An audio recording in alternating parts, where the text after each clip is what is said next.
बिना विचारे जो करे पड़े 84 खान। जैसे डाकू लोग छिप छिप कर बैठे हैं, कोई यात्री निकला उसको लूट लेते हैं, ऐसे ही जगह जगह आश्रम खोल खोल कर बैठे हैं, और कोई चला जाएगा उसको जबरन करके सिंदूर लगा देंगे, जबरन हाथ में डोरा बांध देंगे और जबरन गले में कंठी डाल देंगे और कही तू अब चेला और मैं तेरा गुरु, दोनों की नरक में ठेलम ठेला। तो इस तरह से तो बहुत लोग बैठे हैं। इसलिए गुरु को देखना कि ये ब्रह्मज्ञानी है, आत्मदर्शी है और मुझे भी करा सकेगा, ऐसे को स्वीकार करना, नहीं तो 84 में भटकना पड़ता है। और गुरु कभी साधन नहीं बताते हैं। साधन जो बताता है वो खुद अभी गुरु बनने योग्य नहीं है। बहुत ध्यान से समझो, जो खुद परमात्मा को पाया नहीं है वो तुम्हें कहेगा माला करना, जप करना, ये करना, लेकिन जिसने खुद ने ब्रह्म का अनुभव कर लिया वो तो तुमको ब्रह्म का तुम्हारे अंदर अनुभव कराएगा, वो साधन नहीं बताएगा। साधन तो वो बताता है जिसने खुद ने अभी परमात्मा को पाया नहीं है और कोई न कोई रास्ते से चल रहा है, कोई माला, कोई पूजा, कोई ध्यान, कोई समाधि। तो सच्चा सद्गुरु, पूरा गुरु जब मिलेगा, आपको कोई साधन कि ये माला करना, कि ये जप करना, कुछ नहीं बताएगा, आपको अंदर परमात्मा का अनुभव कराएगा। इसी प्रकार और देखें, नारद गया गुरु बनाने के लिए सनत कुमारों के पास, बोले मैं दुख से बहुत दुखी हूँ। नारद जैसा भगवान के धाम में रहने वाला और कहता मैं बहुत दुखी हूँ, मुझे शांति कैसे मिलेगी। तो सनत कुमार ने पूछा तू अभी तक क्या किया साधन? बोले मैं सब कलाएं जानता हूँ, अष्ट सिद्धि 9 निधि भी मुझे प्राप्त है, षड दर्शन भी मैं जानता हूँ, भूगर्भ विद्या, मंत्र विद्या, गरुड़ विद्या, नृत्य विद्या सब जानता हूँ, लेकिन शांति नहीं। तब उसको साधन बताया, नोट करो, तरति शोकम आत्मवित, तरति शोकम आत्मवित। भगवान ने नारद जी को ये उपदेश किया, जब आत्मा का ज्ञान प्राप्त करेगा तभी तू दुख के सागर से पार होगा। तरति शोकम आत्मवित, तरति शोकम आत्मवित। जब तू आत्मा का ज्ञान करेगा तभी तू दुख के सागर से पार हो सकेगा। तो नारद को भी आत्मज्ञान लेना पड़ा। इसी प्रकार गोपियों ने भी जब आत्मज्ञान प्राप्त किया तब उनका कल्याण हुआ। मीरा भी कृष्ण की दीवानी थी, जब उसने आत्मज्ञान प्राप्त किया, रेदास स्वामी उनके गुरु थे तत्वदर्शी, और तब जाकर उस मीरा का कल्याण हुआ। इसी प्रकार रामकृष्ण परमहंस काली माँ के उपासक थे, फिर जाकर तोतापुरी ने उनको ब्रह्म ज्ञान दिया। तब वो रामकृष्ण परमहंस ने कहा अब मेरे और परमात्मा के बीच से ये जो उपासना कर रहा था देवी की, ये दीवार थी। शब्द सुनो, अब मेरे और परमात्मा के बीच से ये देवी दीवार हट गई और अब मेरा परमात्मा से सीधा संबंध हो गया। तो उसको भी गुरु ने आकर ज्ञान दिया। नहीं तो काली से बातें करते थे, खाना पीना घूमना साथ साथ होता था, इतनी गाढ़ भक्ति थी, लेकिन बिना गुरु के ज्ञान के चाहे जितनी गाढ़ भक्ति हो, संसार सागर से पार हो नहीं सकता, जन्म मरण के चक्र से छूट नहीं सकता। तो अब गुरु शब्द का विचार कर लिया, तो गुरु के पास जाना है तो हमारे पास में 4 योग्यता चाहिए। नोट करो, विवेक, वैराग्य, षड संपत्ति और मुमुक्षुता। विवेक, वैराग्य, षड संपत्ति और मुमुक्षुता, ये 4 चीज़ें जब होगी तो गुरु हमको ब्रह्म ज्ञान का अधिकारी समझेगा। विवेक हो, वैराग्य हो, षड संपत्ति हो और मुमुक्षुता, ये 4 चीज़ें गुरु के निकट जाने के पहले अपने पास ये तैयारी होना चाहिए। कॉलेज में जाने के लिए क्या तैयारी चाहिए? High school. कॉलेज में जाने का वही साहस करेगा जिसने हाई स्कूल किया है। हाई स्कूल जिसके पास नहीं किया हुआ वो कॉलेज का अधिकारी। तो ऐसे ही गुरु के पास जाकर आत्मकल्याण का अगर शिक्षा लेना है तो 4 चीज़ें चाहिए, विवेक चाहिए, वैराग्य चाहिए, षड संपत्ति चाहिए और मुमुक्षुता। विवेक की परिभाषा लिखा चुका हूँ, षड संपत्ति में शम दम श्रद्धा तितिक्षा की परिभाषा लिखा चुका हूँ। अब लिखो वैराग्य की परिभाषा। इस लोक से लेकर ब्रह्मादिक लोक तक के सुख की चाह न करना। इस लोक के सुखों से लेकर ब्रह्मादिक लोकों के सुख की चाह न करने को वैराग्य कहते हैं। वैराग्यवान किसे कहेंगे? ब्रह्मलोक तक की भी जाने की इच्छा न करे, क्योंकि वहाँ भी अखंड आनंद है, वहाँ से भी फिर वापस लौटना पड़ेगा। गीता अध्याय 8 श्लोक 16 भगवान अर्जुन को कहते हैं, आ ब्रह्म भूनान लोका पुनरावर्तिनो अर्जुन। और अर्जुन फिर स्वर्ग में जाने की इच्छा मत करना, इंद्र पद में लालच मत करना, क्योंकि इंद्र को भी गिरना पड़ता है। गीता अध्याय 9 श्लोक 21 ते तम भुक्तम स्वर्गलोकम विशालम क्षीणे पुण्य मृत्युलोकम विशंति एवं त्रयी धर्म मनो प्रपन्ना गतागतम काम कामा लभन्ते। तो गुरु के पास जाने के लिए 4 बातें चाहिए, विवेक भी हो, वैराग्य भी हो, षड संपत्ति हो और मुमुक्षुता। ये परिभाषा और किसी के पास लिखी है तो लिखवा लेना, समय थोड़ा है इसलिए शॉर्ट में बता दिया। और मुमुक्षुता चौथी परिभाषा है, मुमुक्षुता यानी मोक्ष पाने की ही इच्छा। मुमुक्षुता किसे कहेंगे? मोक्ष पाने की इच्छा को मुमुक्षुता कहते हैं। और कोई इच्छा लेकर मत जाना, नौकरी की, शादी की, बच्चों की, बीमारी की, प्रमोशन की, मकान की, शत्रु की, कोई भी संसार की बात नहीं, सीधा मुक्ति पाने की इच्छा को मुमुक्षुता। तो 4 साधन संपन्न गुरु के पास जाते हैं। अब वो शिष्य भी 3 होते हैं, उत्तम शिष्य, मध्यम शिष्य और अधम शिष्य। सुनो, पहले गुरु के कहने के पहले जो काम कर ले गुरु की प्रसन्नता के लिए, वो उत्तम शिष्य है।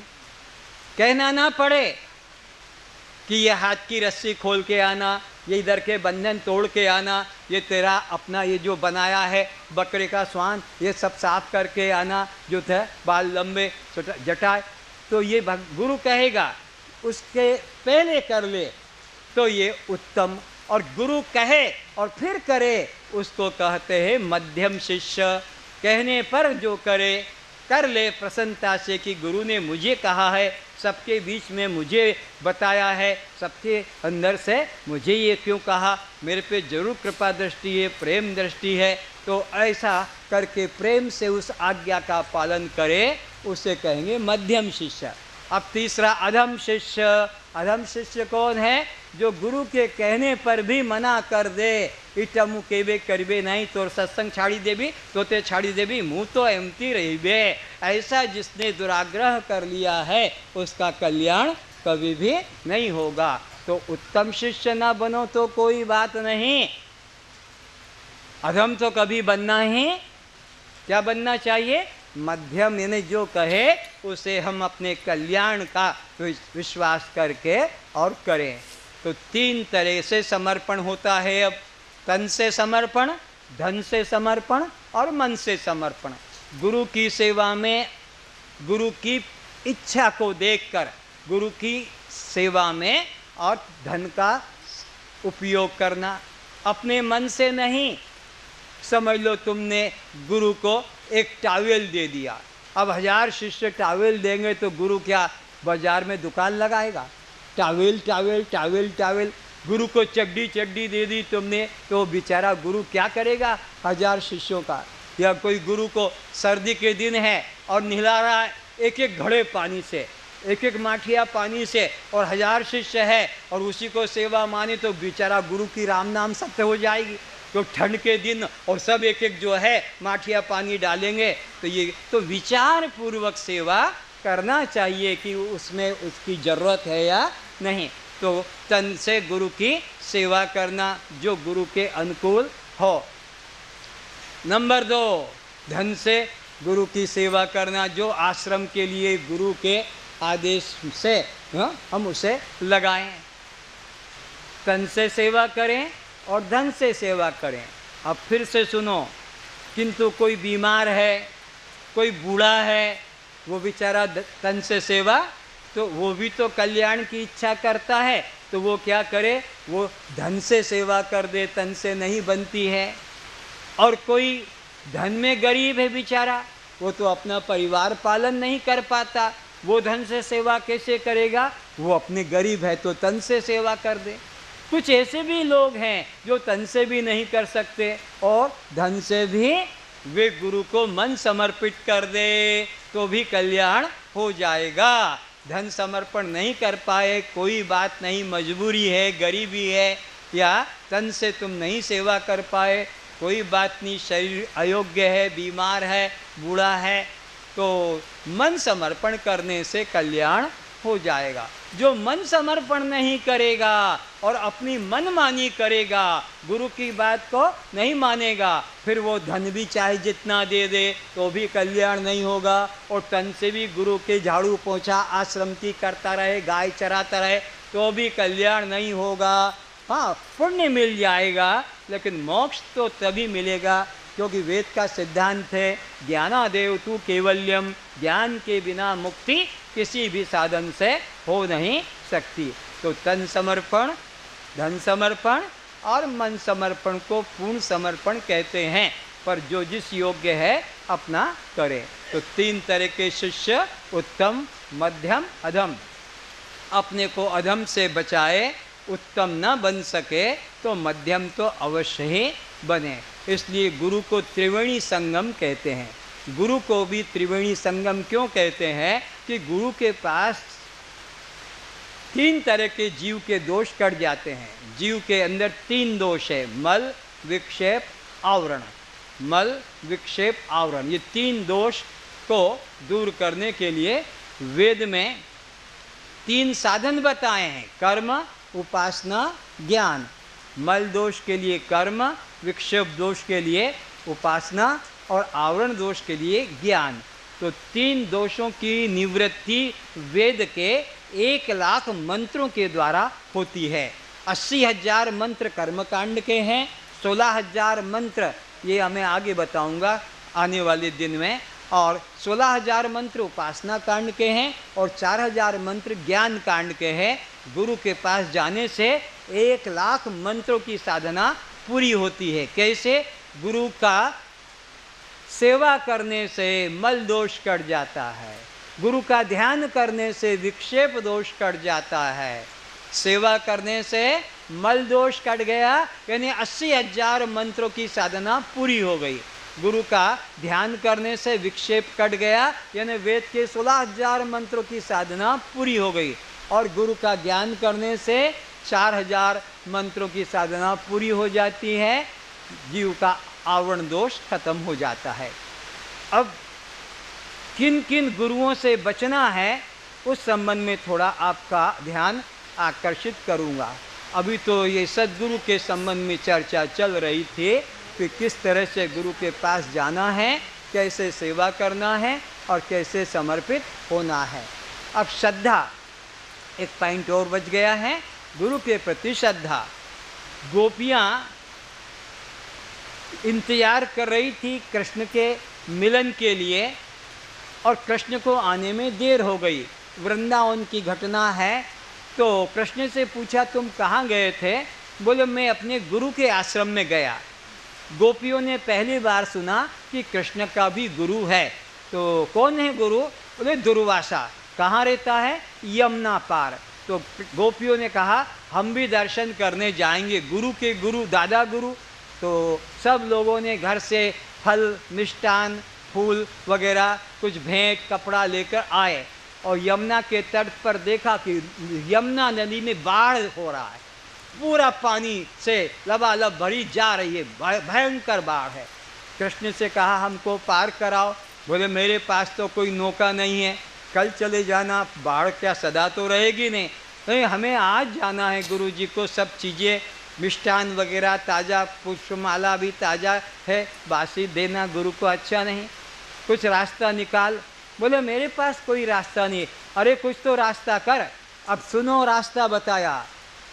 यमुना से बोलना हमारा कृष्ण बाल ब्रह्मचारी हो तो हे मैया हमको रास्ता दे दो। वो गोपियाँ कहने लगी तेरे को मजाक करने का यही समय मिला, तू कब से ब्रह्मचारी बना? कल चुम्बन लिया था तो गाल पे दाग पड़े हैं, कल तू मेरी मटकी तोड़ गया, कल मेरे घर में तूने मक्खन चुरा लिया, कल मेरे बिस्तर में तू घुस गया, तू कब से ब्रह्मचारी बना? बोलो मेरे को और कुछ पता नहीं, ये तुम्हारी बुद्धि से तुम जानो। किसी गोपी ने कहा कि अरे वो ब्रह्मचारी की भ्रष्टाचारी, हमें क्या करना, हमें तो मार्ग चाहिए। यमुना से जाके कहा हे यमुना मैया, अगर हमारा कृष्ण बाल ब्रह्मचारी हो, जबकि 8 पत्नियों का स्वामी है, 8 पटरानियों का स्वामी है, और कहती हमारा कृष्ण बाल ब्रह्मचारी हो तो रास्ता दे दो। सचमुच में यमुना के 2 भाग हो गए, बीच में सूखा रास्ता हो गया। गोपियाँ उस पार गई और गर्दन घुमा के देखा तो फिर वैसे ही यमुना बह रही है। अजीब, ये भी आश्चर्य। दुर्वासा को प्रणाम किया, आरती की, भोग लगाया और कहा महाराज अब हमको उपदेश करो हमारा कल्याण के लिए। संत के पास जब भी जाओ तो अपने कल्याण के लिए प्रश्न करना, ये नाती नतनी के लिए, पोता पोती, बेटा बेटी, नौकरी के लिए कभी मत पूछना, बीमारी के लिए, मकान के लिए। तो कहा जब तक तुम कृष्ण से ज्ञान प्राप्त नहीं करोगे, वो ज्ञानेश्वर है, ज्ञान प्राप्त करोगे तो अभी कल्याण होगा। अब यमुना के तट पे आई तो यमुना तो वैसी बह रही है। अब सोचती हाय राय घर कैसे जाएं, क्योंकि संध्या का समय हो गया और सब गोपियाँ पति से चुपके चुपके मिलने आती थी। कोई भी गोप अपने पत्नी को कृष्ण के पास जाना अच्छा नहीं मानता था। कृष्ण अपने ज़माने में जैसे निरंजन अपने ज़माने में बदनाम, वो कृष्ण अपने ज़माने में बदनाम था, आज चरित्रवान नहीं है। तो बेचारी कृष्ण के मिलने के लिए घर के पीछे के दरवाजे से निकलकर सीढ़ी पे चढ़ के और घर में जाती थी आती थी। सोचा संध्या हो गई, अब कैसे पार होंगे? तो दुर्वासा महाराज हमको पार करो। बोले आई कैसे थी? ये कह के आई थी कि कृष्ण ब्रह्मचारी हो तो रास्ता दे दो। तो अब हमारा रास्ता खोलो। बोले यमुना से कहना दुर्वासा ने जीवन में अन्न का दाना भी ना खाया हो तो रास्ता दे दो। गोपियाँ मन में सोचती वो तो गपोड़ी, ये दादा गपोड़ी, सारा प्रसाद खा गया, बच्चों के लिए भी कुछ नहीं छोड़ा और बोलता है कि अन्न का दाना भी। लेकिन संतों की तो बात निराली है, जाकर कहा और रास्ता मिल गया। तो गुरु के वचन में श्रद्धा करना है, गुरु की क्रियाओं में कभी दृष्टि नहीं डालना। जैसे रोगी डॉक्टर की बताई हुई जो पथ्य है, दवा है, उसमें श्रद्धा करे, पर डॉक्टर की क्रियाओं को ना देखे कि डॉक्टर तो खाता है, डॉक्टर तो पीता है, मैं क्यों रोकूंगा, तो फिर वो मरेगा। तो डॉक्टर के आदेश का, पथ्य का अपना पालन करे, दवा खाए, पर डॉक्टर के चरित्र को ना देखे। ऐसे ही भगवान के चरित्र को भी मत देखना। कहाँ तो कृष्ण 8 पटरानियाँ और 16,108 के संग नृत्य, और कहाँ ये मर्यादा पुरुषोत्तम राम। अब इनकी तुम कैसे एकता करोगे? पर राम भी भगवान हैं और कृष्ण भी भगवान है, इसलिए उनके चरित्रों का विचिंतन नहीं करना। उन्होंने जो हमको उपदेश दिया है हमारे कल्याण के लिए, उस पर विचार करना। तो अब कैसे समर्पित करना है? जैसे डॉक्टर को रोगी अपना शरीर समर्पित कर देता है ऑपरेशन थिएटर में, अब वो डॉक्टर नंगा कर देता है अंग को, जहाँ बीमारी है काटता है, ड्रिल मशीन से होल करता है, स्टील की प्लेट लगाता है, नट बोल्ट सब करता है और हमको बाहर स्वस्थ कर देता है। तो इसी प्रकार गुरु के वचन में हमें अपने कल्याण का विश्वास करना है, उनके उपदेशों में तर्क नहीं, ऐसा क्यों कहा, ऐसा क्यों किया। पर ये देखो कि गुरु सच्चा है या नहीं, गुरु दम्भी तो नहीं, पाखंडी तो नहीं, नहीं तो तुमको भी ले जाएगा, खुद तो नरक जाएगा और तुमको भी नरक पहुंचा देगा। इसलिए गुरु को जानकर हमें स्वीकार करना है। अब जिन गुरुओं से बचना है उन गुरुओं की अब आपके सामने श्रृंखला लाता हूँ। तो एक गुरु ऐसा है जो क्षणेश्वर बाबा, जो 24 घंटे खड़ा रहता है। हम सोचते हैं इसको गुरु बना ले, पर ये तो घोड़ा भी सारा जीवन खड़ा रहता है, तो घोड़े को गुरु बनाने से क्या कल्याण होगा। और घोड़ा खुद जीवन भर खड़ा रहता है, तब भी अंटर खाता है और बोझा ढोता है। तो गुरु का यह वेश किस रूप में खड़ा है, तो गुरु उसको न स्वीकार करना। गुरु की पहचान है ज्ञान से, ज्ञान गुरु को कीजिए और फिर वो क्या करता ये मत देखना। अगर ज्ञान नहीं तो फिर तुम्हारा कल्याण नहीं होगा। दूसरे बाबा देखे, पत्ताहारी बाबा, वो पत्ते खाते हैं, नीम पत्र खाते हैं, बिल पत्र खाते हैं, तुलसी पत्र खाते हैं, करेला पत्र खाते हैं। और हम तो बाबा खा नहीं सकते, सोचे इनको गुरु बना लें, तब भी कल्याण नहीं होगा, क्योंकि पत्र तो छेली खा रही है, ऊँट खा रहा है, हथनी खा रही है, सब पत्ते खा के तो जीवन निकालते, तो भी कल्याण है। एक बाबा को देखा तो वो क्या करते हैं, वो फलाहारी बाबा है, बस फल खाते हैं, फल ही फल की पेटियाँ पार्सल आ रही है बाबा जी के लिए ऋषि के हरिद्वार में, फल खाते हैं। पर ये फल खाने से कल्याण का कोई संबंध, क्योंकि ये तोता और ये माकड़ सारे जीवन फलाहारी है, पर उनकी भी दोनों की वो पिंजड़े में बंद हो जाता है और वो मदारी उनको दुकान घर घर जाके नचाता है। एक बाबा और देखे, वो क्या करते हैं, ज़मीन में गड्ढा खोद के बैठ गए हैं 3 दिन के लिए, जिसको कहते समाधि। हम सोचते इनको गुरु बनाएं, लेकिन विचारना क्या महिमा है ज़मीन में। तो ज़मीन में तो आपको मालूम है 11 लाख प्रकार के जीव अंदर रहते हैं, जो 6-6 महीने में 9-9 महीने में बाहर आते हैं। ये बाबा तो 3 दिन 4 दिन के लिए गया आ जाएगा, लेकिन बरसात में ही पैदा होते हैं लंबे लंबे, क्या बोलते हैं उसको, हाँ, और लंबे वो बरसात में ही टर बैंग होते हैं, 9-9 महीने तक बाहर नहीं रहते हैं, ना आवाज़ आती है। और कई देखा एक फल आता है, वो उमर क्या नाम होता है, उसमें तोड़ के देखो असंख्यों जीव अंदर से। तो ये श्वास को रोक लेने मात्र से मुक्ति का कोई संबंध नहीं है। अब और एक बाबा देखा, वो जल में समाधि लगाकर बैठा है, हम सोचते इसको गुरु बना लें, पर क्या विशेषता जल में। पर ये मछलियाँ, ये मगर, ये जलहस्ती सारा जीवन जल में रहते हैं, और उनकी सदगति होती कि दुर्गति, जाल में फंसाकर बाजार में लाकर बेच रहे हैं काट काट के, तो ये भी कल्याण का मार्ग नहीं। एक महात्मा और है, उनकी क्या विशेषता, वो पानी पे चल के उस पार चले जाते हैं। हम सोचते हैं इनको गुरु बना लें, पर ये पानी पर इस पार से उस पार जाने के लिए ये सिद्धि जो प्राप्त की ही 20 साल में ये सिद्धि प्राप्त हुई। ये 20 साल जो चले गए अब ये वापस नहीं आएंगे। और वो सिद्धि क्या, पानी पे चलने की सिद्धि, वो तो कोई भी नौका वाला डोंगा वाला 5 रुपया 10 रुपया लेगा, नदी के इस पार से उस पार तुम्हें पहुंचा देगा। इस जड़ क्रिया के लिए 20 साल बर्बाद करके ये सिद्धि पाया, ये भी समझदारी। एक महात्मा ऐसा है जो क्या करता है, सिद्धि के द्वारा तुम्हारे जीवन के कष्टों को दूर कर देगा, ऐसा तुम्हें विश्वास दिलाता है। कैसे, वो तुमको देता है, देखो इस केले को पकड़ो, इसमें तुम्हारे जीवन के 3 विघ्न पार हो जाएंगे, उठो छील के देखो, चलो तुम उठो पकड़ो, तुम्हारे जीवन के 3 संकट दूर, छीलो उधर सबके सामने, अंदर टुकड़े हो जाएंगे, उधर की तरफ जल्दी चलो। अरे प्रसाद था भाई इसको, हाँ देखो, तो ये शक्ति के प्रभाव, जाओ बैठो अपने, छील के दिखाओ सबके सामने, तुम्हारे 5 संकट दूर हो जाएंगे, उधर छील के दिखाओ, नीचे मत गिराना, ये देवताओं का प्रसाद है। ये केले ऊपर से आए हैं, यहाँ के नहीं, यहाँ कहाँ इतने बड़े केले मिलेंगे, उड़ीसा के तो छोटे छोटे होते हैं। सिद्धि का चमत्कार, मंत्र के द्वारा अग्नि पैदा हो जाएगी, बाबा कुछ नहीं करेगा, मंत्र के द्वारा आहुति देगा और यहाँ पर अग्नि देवता प्रकट हो जाते हैं।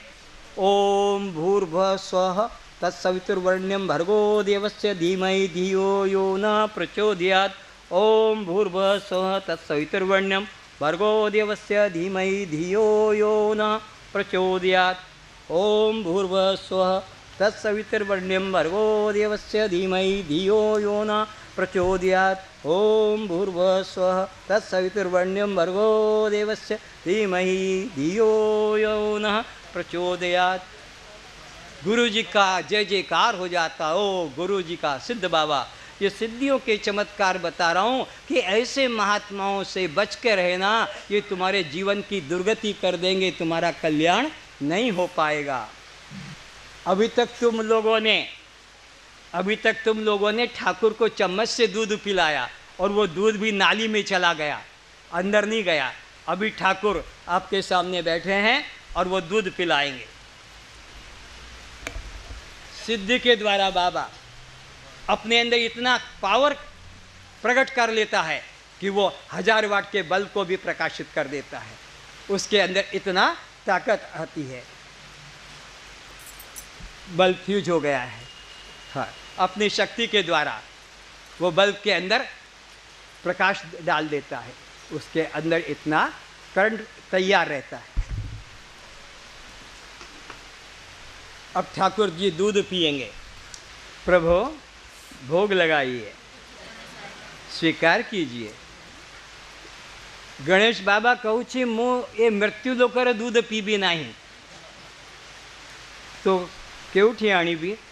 बैकुंठरू मो पाई दूध आणंतु। ये मृत्यु लोकर दूध में केबे पीबी नहीं, ये तो मनुष्य पाइए, देवता पाई नहीं। तो ये दूध रे में कौन करबी? फफाड़ी दियंतो। ओ माय गॉड, पीबे नहीं। सत्य कहूँ छी। अब आकाश मार्ग से दूध आता है।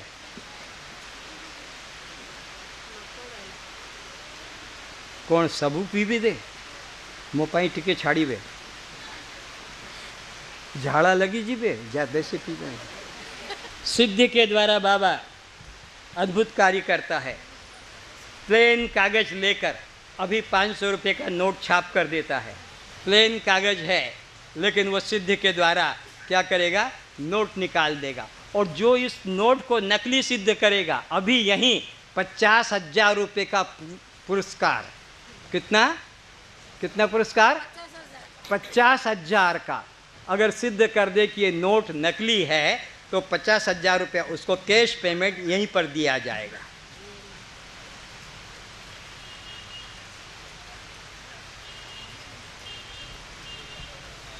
आकर कोई सिद्ध कर दे कि ये नोट जो है असली नहीं है, नकली है, तो वो यहाँ पर आकर अपना 50,000 रुपया प्राप्त कर सकेगा। है लड़की, सीधी रहो। आकर देखे, अपना किस्मत अजमा ले, चांद से 50,000 रुपया मिल जाएगा अगर नकली होगा तो। पहचान कर लो अगर किसी को पहचान करना है तो। सिद्धि के चमत्कार। लेकिन आपको फिर इशारा देता हूँ, ऐसे सिद्धों से, ऐसे बाबाओं से बच के रहना, नहीं तो तुम्हारा जीवन की हत्या हो जाएगी। तुम उसी के लिए फिर संसार में बने रहोगे। है कोई हिम्मत वाला? किसी को है 500 रुपये की पहचान? 500 रुपये नोट की पहचान है?